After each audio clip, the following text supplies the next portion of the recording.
You used to cry at movies. You used to feel a jolt of excitement when something good was coming. You used to read about something terrible happening somewhere in the world and feel it. But lately, you scrolled past disasters.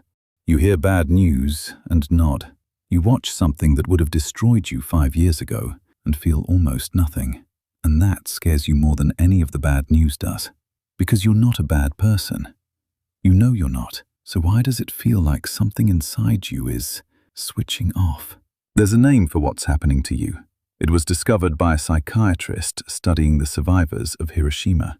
And what he found will completely change how you understand your own mind. Think about the last time you genuinely felt something deeply. Not a passing mood. I mean, really felt something. Where your chest tightened, or your eyes filled, or you couldn't stop thinking about it for days. For most people, that feeling is getting harder to reach. You're not depressed, necessarily.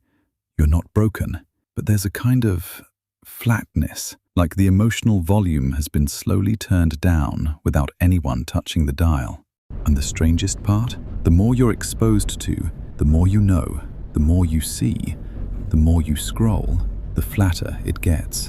In 1967, a psychiatrist named Robert Lifton was studying the survivors of the atomic bombing of Hiroshima. He expected to find grief, rage, overwhelming emotion. What he found instead was something nobody had a name for yet. Survivors described feeling nothing, not because they didn't care, but because caring, at that scale, had become impossible for the human brain to sustain.